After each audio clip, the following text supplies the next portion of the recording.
Hello and welcome everyone. आप लोग देख रहे हैं इको वर्ल्ड डिजिटल क्लासेस और इस समय चल रही है मैक्रोइकोनॉमिक्स सीरीज फॉर स्टैंडर्ड 12। हमारा यूनिट नेशनल इनकम का ऑन है और हम लोग कर रहे हैं numericals part of national income. ये बहुत ज्यादा इंपॉर्टेंट है, मैं कई बार कह चुकी हूँ। और आज वाली वीडियो में I am going to touch upon the first method. तुम्हें ध्यान होगा मैंने कहा था 3 आइडेंटिटीज हैं और उन 3 आइडेंटिटीज से हम जीडीपी, एनएनपी, एनडीपी कोई भी एग्रीगेट निकाल सकते हैं, हमें फॉर्मूला रटने की जरूरत नहीं है। उसी वीडियो में मैंने ये भी कहा था कि सिर्फ 4 फॉर्मूलाज हैं 3 मेथड्स के जो हमको याद रखने पड़ेंगे। सिर्फ याद रखने वाला वही है और बाकी सब इस केक वॉक इजीली हम लोग मूव करके समझ सकते हैं, राइट? तो चलो let's begin with the first method which is the product method, या हम इसको वैल्यू एडेड मेथड भी कहते हैं। ठीक है, before I start this method मैं तुम्हें याद करवाती हूँ सर्कुलर फ्लो ऑफ इनकम। याद है ना? तो सर्कुलर फ्लो ऑफ इनकम में पहला फेज क्या था? Phase of value addition, phase of production. Basically क्या था उस मेथड में, याद है? हमने कहा था कि उस फेज में प्रोड्यूसर कोई रॉ मटेरियल को या किसी भी चीज को लेता है और उसमें वैल्यू ऐड करता है। कैसे? वो लेबर को हायर करता है, वो पैसा लगाता है, वो लैंड लेता है, अपनी अकल अपनी समझ डालता है और इन सब से वो एक रॉ मटेरियल में वैल्यू एडिशन करके उसको फिनिश गुड बनाता है। ठीक है, यानी हम इसीलिए उस फेज को कहते हैं फेज ऑफ वैल्यू एडिशन। उसी फेज से निकलता है ये पहला मेथड। इनफैक्ट अगर तुम ध्यान दो, सर्कुलर फ्लो में 3 फेजेस हैं और नेशनल इनकम कैलकुलेट करने के भी 3 तरीके हैं जो इन 3 फेजेस से रिलेटेड हैं। So the first phase is phase of value addition, and therefore we have a first method over here which is method of product method बोलते हैं या value added method। Second phase था हमारा income generation का, यानी लोग income कमा रहे हैं। तो जब हम उन इनकम्स को नेशनल लेवल पे जोड़ लेते हैं तो भी हमें नेशनल इनकम मिलती है और उसको हम बोलते हैं इनकम मेथड, जो सेकेंड मेथड है, अगली वीडियो में करूंगी। और तीसरा फेज था फेज ऑफ एक्सपेंडिचर, यानी लोग खर्चा करते हैं और वही पैसा घूम फिर के प्रोड्यूसर्स के पास आ सकता है। अगर हम एक्सपेंडिचर भी टोटल करें देश भर का तो भी हमें अपनी नेशनल इनकम का आइडिया मिल जाता है, राइट? वो एक्सपेंडिचर मेथड तीसरा मेथड है और वो किससे रिलेटेड है? फेज ऑफ एक्सपेंडिचर से। क्लियर? अब यहाँ पे पॉइंट नंबर 1 याद रखने की बात है, there are 3 methods. Product method पहले फेज से related, income method second phase से, एक्सपेंडिचर मेथड थर्ड फेज से। At any point in time इनके तीनों मेथड से आंसर नेशनल इनकम के सेम आने चाहिए। एटलीस्ट थियोरेटिकली पेपर में अगर आपको 2 मेथड से क्वेश्चन सॉल्व करने को आ रहा है, आपका आंसर मेथड अलग यूज करेंगे बट जो एग्जैक्ट टोटल आंसर है वो सेम आना चाहिए। और यही आपका चेक है, इसे बोलते हैं triple identity, which means value added national income through value added method is equal to national income through income method is equal to national income through expenditure method। तीनों का आंसर सेम आना चाहिए, इसको triple identity कहते हैं। और इस यही तुम्हारा चेक पॉइंट भी है कि कहीं तुमसे कोई गलती तो नहीं हुई। ठीक है, ऑलराइट। तो देखो पहला मेथड प्रोड्यूसर वाला मेथड, वैल्यू एडेड का मेथड, इसको हम निकालते हैं। यहाँ पे 2 बेसिक फॉर्मूला है। पहला फॉर्मूला है जीवीओ एट एमपी का, यानी gross value of output at market price, और दूसरा फॉर्मूला है जीवीए यानी gross value added at market price. अब जीवीओ क्या है? टोटल वैल्यू ऑफ आउटपुट है। कहने का क्या मतलब है? देखो तुमने तो एज ए प्रोड्यूसर तुमने कोई चीज ली, तुमने उसमें वैल्यू एडिशन की, तुमने उसको प्रोड्यूस करा और बेच दिया। ठीक है, तो तुमने बेचा, जो तुमने बनाया उसको बोलते हैं आउटपुट। ठीक है, जब तुमने उसको बेचा तो तुम्हें उसके बदले मिली उसकी वैल्यू, है ना? तो यानी तुम्हारा प्रोडक्शन प्रोसेस से तुम्हें क्या मिला? Value of output. All good? तो बेसिकली ग्रॉस का मतलब होता है टोटल। तो टोटल वैल्यू ऑफ आउटपुट जो आपने एज ए प्रोड्यूसर बनाया, आपने जो पैसा लगाया, आपको कितना, आपका मॉनेटरी टर्म्स में आपका जो आउटपुट है उसकी कितनी वैल्यू है, टोटल कितनी वैल्यू है, उसको हम बोलते हैं ग्रॉस वैल्यू ऑफ आउटपुट। ठीक है, so gross value of output at market price. अब ये फुल फॉर्म्स जाननी क्यों जरूरी है? क्योंकि एग्जाम में शॉर्ट फॉर्म्स नहीं आती, फुल फॉर्म्स ही आती हैं। हम लोग आसानी के लिए, कन्वीनियंस के लिए छोटे फॉर्म्स में लिखते हैं। ओके, एग्जाम में अगर आप फॉर्मूला को ऐसे लिखिए बिल्कुल गलत नहीं है, it's absolutely right, but you should know कि इनके फुल फॉर्म्स क्या हैं। ओके, तो टोटल वैल्यू ऑफ आउटपुट किसी प्रोड्यूसर की कैसे निकलेगी? जब हम उसकी सेल्स, मतलब उसने कितना सेल किया है, प्लस चेंज इन स्टॉक, इस साल में मैंने कितना सेल किया और मैंने इन्वेंट्री में स्टॉक में कितना लाके ऐड किया, जब वो पता चल जाएगा तो मेरी टोटल वैल्यू ऑफ आउटपुट पता चल जाएगी, है ना। तो जीवीओ एट एमपी, ध्यान रखना मार्केट प्राइस पे ही होती है ये, क्योंकि सेल्स तो मार्केट प्राइस पे ही होगी ना। तो GVO at MP is equal to sales plus change in stock. Sales तो आपको पता ही है क्या होती है। सेल्स निकालने का आगे एक और फॉर्मूला है, दो फॉर्मूलाज हैं। पहला फॉर्मूला है डोमेस्टिक सेल्स प्लस एक्सपोर्ट्स। मतलब सेल्स हम कैसे निकाल रहे हैं, धीरे धीरे आराम आराम से समझते जाना, फॉर्मूला रटना भी क्यों है समझ ही लो। सेल्स कैसे निकलेगी, अगर तुम्हें सेल्स निकालनी है, मान लो मेरा बिजनेस अपने देश में भी चलता है, देश के बाहर भी चलता है, तो मेरी सेल्स कैसे निकलेंगी, देश के अंदर की सेल्स डोमेस्टिक सेल्स, और देश से बाहर जो मैं सेल कर रही हूँ, एक्सपोर्ट कर रही हूँ, वो भी। So my sales will be equal to domestic sales plus exports. Clear, good.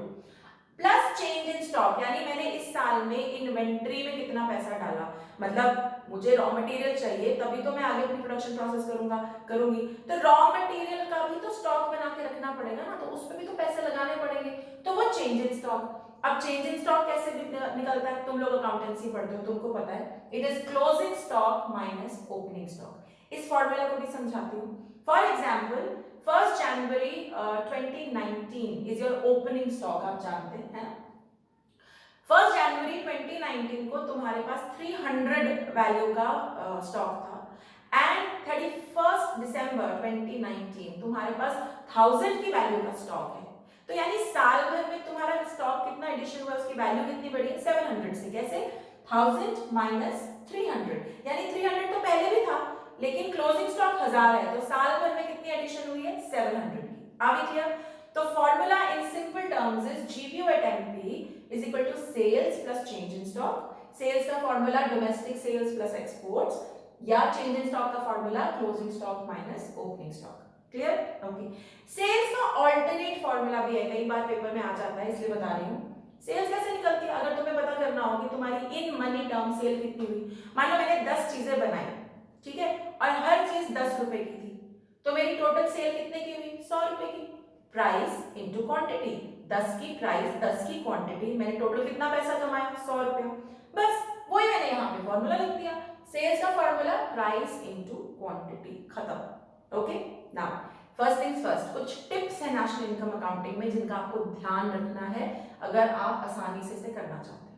कई बार पेपर में ऑप्शन नंबर 1 बोल रही हूँ, ऑप्शन नंबर 1 होगी कि सेल्स भी गिवन है, डोमेस्टिक सेल्स भी गिवन है, एक्सपोर्ट्स भी गिवन है। तो point number 1, when sales, domestic sales and exports are given, अगर तीनों ही गिवन है, आपको सिर्फ सेल्स की फिगर लेनी है। चाहे वो एड अप होके इन दोनों को तुम ऐड कर रहे हो, वो सेम नहीं आ रही, कोई बात नहीं, don't bother about it, ignore it, वो आपको कंफ्यूज करने के लिए दिया जा रहा है। अगर ये तीनों, या ये गिवन है और ये गिवन है, अगर ये भी गिवन है, ये भी गिवन है, ये भी गिवन है, तो आप सिर्फ सेल्स लेंगे, बाकी सबको इग्नोर करेंगे, ठीक है, क्योंकि आप अज्यूम करेंगे कि सेल्स का वहां पे दे रखा है, तो वही हमारी टोटल सेल्स है। क्लियर है, यहां तक क्लियर है, गुड। नाउ कई बार होगा पेपर में सेल्स नहीं गिवन होगा, ऑप्शन नंबर 2, सेल्स नहीं गिवन होगा, डोमेस्टिक सेल्स और एक्सपोर्ट्स गिवन होंगे। तो काम सिंपल है, पहले पूरा फॉर्मूला लिखो, फिर ये फॉर्मूला लिखो और डोमेस्टिक सेल्स एंड एक्सपोर्ट्स को ऐड करो। क्लियर। ऑप्शन नंबर 3, प्राइस और क्वांटिटी गिवन है, सिंपल प्राइस इनटू क्वांटिटी करो, फॉर्मूला में लगाओ, सॉल्व कर लो। ऑप्शन नंबर 4, आपको डोमेस्टिक सेल्स ही गिवन है, ना सेल्स लिखा है ना एक्सपोर्ट्स लिखा है, डोंट बॉदर, जो गिवन है सिर्फ उसको लीजिए, जो नहीं है उसको नहीं लीजिए, खत्म। अभी क्लियर, समझ में आ गया। तो मैं वापस रिपीट कर रही हूं, अगर सेल्स गिवन है और उसके कंपोनेंट्स भी गिवन है, ignore components, just look at sales. अगर सेल्स नहीं गिवन है, कंपोनेंट्स गिवन है, ऐड कीजिए और सेल्स निकालिए। और अगर सिर्फ एक कंपोनेंट गिवन है, बाकी कुछ गिवन नहीं है, तो बस उसको लीजिए और चलिए आगे बढ़िए, ठीक है। चेंज इन स्टॉक में अगर क्लोजिंग स्टॉक माइनस में है और ओपनिंग स्टॉक प्लस में, मतलब जो जिसकी वैल्यू बनेगी ना माइनस प्लस की, उसको एज इट इज रखना है। डू नॉट इग्नोर साइंस, ये मैथमेटिक्स नहीं है, ये इकोनॉमिक्स है। यहाँ पे माइनस और प्लस का क्लियर मीनिंग होता है, माइनस मतलब कम रह गया, प्लस मतलब ज्यादा हो गया, तो उसको वैसे ही रहने देना, उस वैल्यू को एज इट इज लिखना। Okay, clear, good. तो ये हो गया। अब आओ सेकंड फॉर्मूला, मैंने कहा 2 फॉर्मूले करने, एक जीवीओ वाला फॉर्मूला कर लिया। अब आते हैं जीवीए पे। जीवीए का full form gross value added at market price. और जीवीए और जीडीपी तुम्हारी इंफॉर्मेशन के लिए ये एक ही बात है। तो क्वेश्चन आएगा calculate national income from product method. तो स्टेप नंबर 1 पहला फॉर्मूला लगाइए, स्टेप नंबर 2, और ये ऐसे ही चलेगा, मतलब बिल्कुल दिमाग लगाने की जरूरत नहीं है। स्टेप नंबर 1 पहला, स्टेप नंबर 2 जीवीए निकालो। जीवीए का मतलब ही जीडीपी होता है। तो जीडीपी एक बार आ गया तो जैसे पिछली वीडियो में मैंने सिखाया था कि जीडीपी से NNP at FC, national income होता है एनएनपी एट एफसी, वो कैसे निकालना है, बस वो मूवमेंट करके आपने निकाल लेना है। Okay, GVA gross value added. अब हमने कहा इस मेथड में वैल्यू एडिशन होती है। तो भाई टोटल वैल्यू एडिशन कैसे पता चलेगी? जो टोटल वैल्यू ऑफ आउटपुट था, जो हमें टोटल पैसा मिला, उसमें से हम इंटरमीडिएट कंजम्पशन निकाल देंगे। मतलब क्योंकि तुम्हें ध्यान है इंटरमीडिएट कंजम्पशन, जो हमने इंटरमीडिएट गुड्स खरीदे हैं, रॉ मटेरियल खरीदा है, उसकी वैल्यू को हम नेशनल इनकम में अकाउंट नहीं करना चाहते, इसीलिए हम उसको माइनस कर देंगे कि निकाल दो भाई। क्योंकि जब हमने यहाँ पे, देखो मेरी बात ध्यान से सुनो, जब हमने जीवीओ निकाला ना तो हमने रॉ मटेरियल भी ऐड कर दिया, मतलब चेंज इन स्टॉक में रॉ मटेरियल भी हो सकता है और कई अदर चीजें भी हो सकती हैं, हमने वो भी ऐड कर दिया। लेकिन अगर हमें टोटल वैल्यू एडेड निकालनी है और नेशनल इनकम में इंटरमीडिएट गुड्स नहीं डालने क्योंकि डबल काउंटिंग हो जाएगी, तो हम क्या करेंगे, हम जीवीओ एट एमपी से इंटरमीडिएट कंजम्पशन हटा देंगे। तो फॉर्मूला बहुत सिंपल है, GVO at MP is equal to GVO at MP minus intermediate consumption. ना इंटरमीडिएट कंजम्पशन कहो, इंटरमीडिएट कॉस्ट कहो, एक ही बात है। और इंटरमीडिएट कंजम्पशन की जगह कई बार क्वेश्चन में लिखी होती है परचेजेस। अब तुमने सोचना है कि अगर मैं एज अ बिजनेस सेल करती हूं तो वो यहां आएगा, लेकिन एज अ बिजनेस जब मैं परचेज कर रही हूं तो मैं क्या परचेज करूंगी, या तो मैं मशीनरी खरीदूंगी या मैं रॉ मटेरियल खरीदूंगी। पेपर में अगर क्लियरली ना बताया हो कि परचेज ऑफ मशीनरी, सिर्फ परचेजेस लिखा है, तो आप उसको परचेज ऑफ रॉ मटेरियल मान के यहां पे डालेंगे। I am repeating my point. Formula number 2 में GVA at MP is equal to GVO at MP minus IC, intermediate consumption, alternate नाम इंटरमीडिएट कॉस्ट। ओके, कई बार इसकी जगह पर दिया होता है परचेजेस। परचेजेस के दो वेरिएंट आ सकते हैं, कीप दिस इन माइंड। या तो लिखा होगा खाली परचेज, या लिखा, तीन वेरिएंट एक्चुअली, या लिखा होगा परचेज ऑफ रॉ मटेरियल, या लिखा होगा परचेज ऑफ मशीनरी। खाली परचेज है तो अज्यूम करो रॉ मटेरियल का है, इंटरमीडिएट कंजम्पशन की तरह माइनस कर दो। परचेज ऑफ रॉ मटेरियल है तब तो सोचने की जरूरत ही नहीं है ही intermediate consumption, intermediate good, minus करो। लेकिन अगर परचेज ऑफ मशीनरी है guys, go back to your concept of capital goods. मैंने पिछली बार भी जब हम ट्रीटमेंट क्वेश्चंस कर रहे थे, we were talking about this. कोई भी मशीनरी कैपिटल गुड होती है और कैपिटल गुड फाइनल गुड होता है, इंटरमीडिएट नहीं होता, इसलिए परचेज ऑफ मशीनरी यहां से माइनस नहीं होगी, that will not be taken over here, हम उसे इग्नोर करेंगे अगर इस मेथड से क्वेश्चन आ रहा है तो। अभी क्लियर, समझ में आ गया, all good, simple. So step number 1 जीवीओ निकाला, जीवीए निकाला, जीवीओ निकाला, जीवीओ से जीवीए निकालिए आईसी माइनस करके, और जीवीए और जीडीपी एक ही बात है।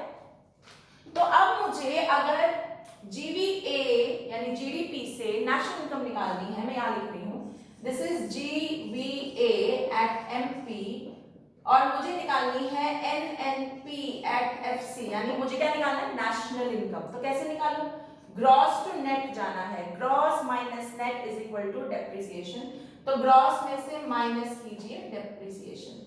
VA टू NP, VA यहां पर है DP, क्योंकि मैंने कहा है GDP और GVA एक ही बात है, तो DP टू NP जाना है, DI plus NFIA is equal to NI।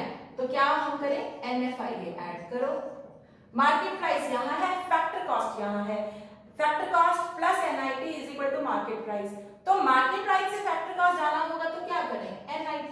लो जी, तुम्हारा answer done and the question is solve. ठीक है, with this we close our first method.